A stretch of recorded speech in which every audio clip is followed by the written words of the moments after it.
Cubs have won it. The celebration begins right near home plate with Rondon and Montero right in the middle of it.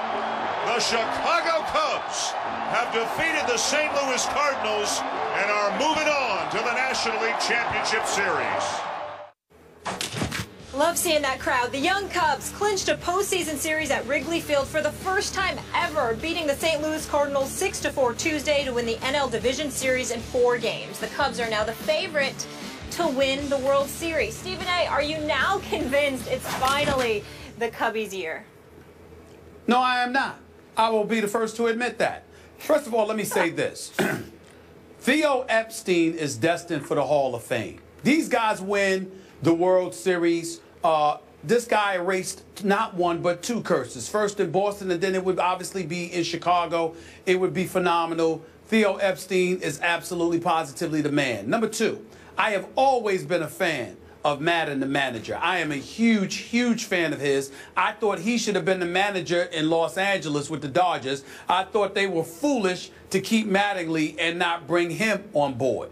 Number 3, these guys, 4 players, 23 years or younger, hitting home run. You've got Bryant, you've got Baez, you've got Rizzo, you've got Schwarber. I mean, these guys are impressive. And Arrieta is an absolute stud, even though he didn't look like one in Game 2. I get all of that. I get all of that. But I'm not going to lie to you. As sacrilegious as this may sound, and I'm here to tell you I will not root against the Cubs, because my goodness, do I think that would be phenomenal for baseball, and particularly that fan base. I think it would be fantastic. But I'm not ruling out my Mets. I know Kershaw put on a show for the Dodgers last night. I know the $215 million man showed up and earned his paycheck. All right, I saw what he did against the Mets last night. There's no question about it. But last time I checked, for Game 5, even though the Dodgers have Greinke, my Cy Young Award winner, going to the mound, I got to tell you, this kid DeGrom is lights out. This brother's big time. And in this particular situation, I mean, these guys that the Mets have and their pitching staff, they're young. They have no fear. I mean, this guy got taken out of the game by Terry Collins, Skip, in Game 1. This dude was still pitching in the mid-90s when he got taken out. Wasn't tired at all. Could have gone longer, but Terry Collins elected not to do so. I have to see the Mets get knocked off first. If the Mets get knocked off, would I pick the Cubs to win the pennant? Yes, I would. I absolutely would. I would pick them to beat the Dodgers, okay? But I got to tell you, I'm not ruling out my Mets yet. I should say my Mets because I'm a diehard Yankee fan. I ain't no damn Mets fan. But I admire what I see. I love their pitching staff. I'm in love with their pitching staff. From DeGrom to Thor Syndergaard himself to Matt Harvey to Max himself. Wheeler's coming back next year. I don't want to hear all this stuff about trading Harvey. I don't want to hear any of that stuff. Cespedes is big time. Okay, Murphy showed up. I don't like what I see from David Wright. That's a different story for another day. Got love for Granderson. I really believe that this is going to be tough. But if the Mets get past the Dodgers and Greinke, I believe they will beat the Cubs and they will get to the World Series. I really do. So the jury's still out. I'd pick the Cubs to beat the Dodgers, but I would have picked the Cubs to beat the Mets. And I think the Mets with DeGrom can still take the Dodgers in Game 5. Let me start by saying, this is just my 2 cents. I think you love DeGrom because you envy his hair. That's what I think. You'd like to have you some of DeGrom's hair. Is that possible? Well, nothing racial going on here, but, you know, white hair is different than black hair. So, you know, so that's what, and if he was a brother with a full head of hair, then I would definitely be jealous. Because I could move my hairline about 2 feet forward. I'll admit it. I'm approaching at George Jefferson stage. I'll admit it. Stephen A., you look great. You do look great. You look great. You know what? You do look young for your age today. I got to compliment you. You look really good today. Did you hear what he said today? Just want to make sure you caught that. Today. Yeah. It's all right. I had to qualify that statement. Okay, now we're back on course here. Now we're back to business. You have told me that your father instructed you as a child never, ever to even consider rooting for the New York Mets. But now you flip-flopped all the way around to, because your Yankees are out of it, now you're hanging in with the Mets. And I got to tell you, they're dead. They're done. It's over. They had their chance at home last night, and they blew it. And now it is Greinke in Los Angeles in Chavez Ravine.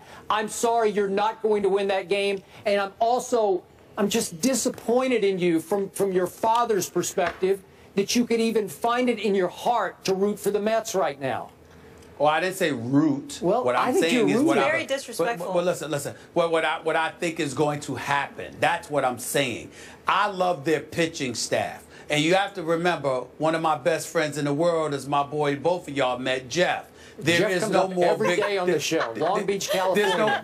There's no bigger diehard Mets fan than him. You understand? I mean, that was born and raised. I mean, he grew up a Mets fan. But he's my man, and he's been living in depression for the last 25 years. Right. So I'm trying to look out for him, Okay, but I'm just saying to you that I love the Mets pitching staff, and I don't believe they're done because I believe DeGrom being on the hill does a lot for them. I can't wait for that matchup against Greinke. I know it's going to be big time. We'll see what happens. But I can't root against the Cubs. I just think that would be a phenomenal story. I'm tired of the curse. I would love to see the Cubs win it. I don't think they can beat that pitching staff on the New York Mets because as good as Arrieta is, there's no, I mean, I like Lester too, but Kershaw and Greinke is a bigger deal than Arrieta and Lester. And so for me, and so for me, if the Mets get past the Dodgers, I can't see the Cubs beating them. Okay. I have told you 3 times now on this show, this is the Cubs' year. They're finally going to break through. You did say that. You like the Cardinals in this last series. I took the Cubs against all odds. And I grew up a Cardinals fan in Oklahoma City because it's all we had. Harry Carey and Jack Buck on KMOX in the car every night. Well, seriously. Right. Okay, now back to the Cubs. I did work in Chicago, as you know, as a columnist for the Chicago Tribune. I spent a whole lot of time in Wrigleyville, at Wrigley Field, covering those lovable losers who used to be the Chicago Cubs. I'm very happy for all of my friends in Chicago who are diehard Cubs fans. So am I. But I got to tell you, and they won't like me saying this, I don't think they trust the Cubs any more than, well, it's like I don't think they've conceded yet this is the year because what can go wrong always has gone wrong for them. But I think their team has broken through psychologically, to your point, thanks to Joe Madden.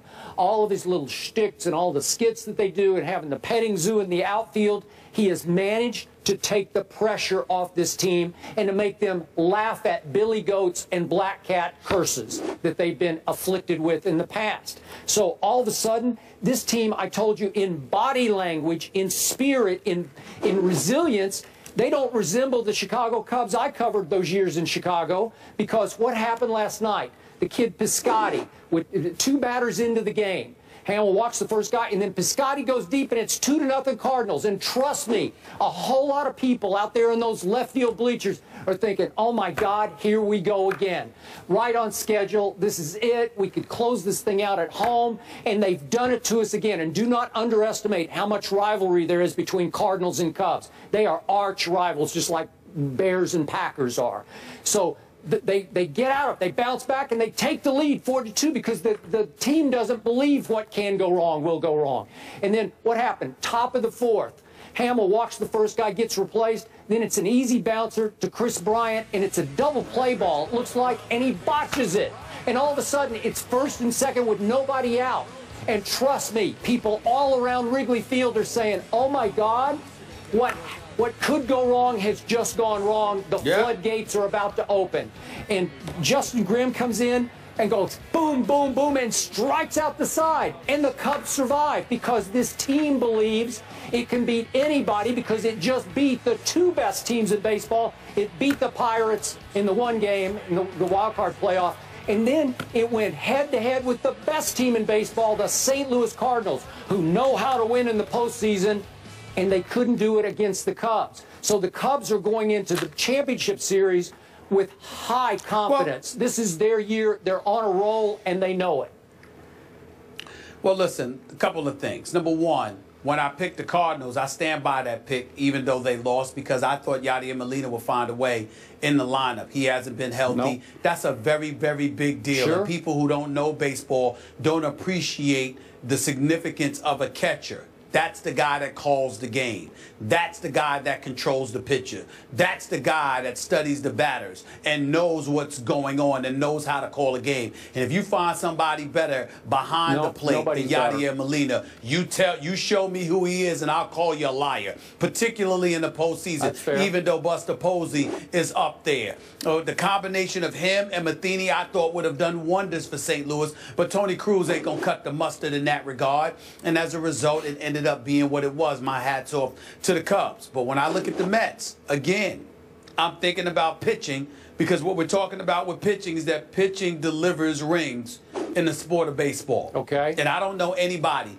who has it in droves the way that the New York Mets have it. You know, their bats went a little silent yesterday because, you listen, they were in the game. They just couldn't produce any runs. Kershaw was absolutely fantastic. Your guy, who you criticized at certain times in the past, and rightfully so, only had a 1-6 record with an ERA near 5 in the postseason. Somehow, some way, Skip, the $215 million man stepped up. That was big handled time. his business. Big time. Standing 80. But we can't say that about him now. Nope. He showed up. Nope, so we got to give credit where credit is due. I agree. But we'll see what happens in Game 5. We will see. We will see, and you're going to, I'm sorry, but you're going to take another beating here, because the Mets that you love now, they're not going to be able to pull this one off.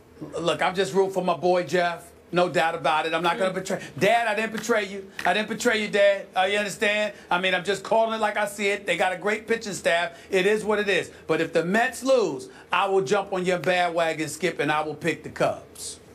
1908, will Theo Epstein reverse the curse again? The Cubs will travel to either LA or New York to start the NLCS on Saturday.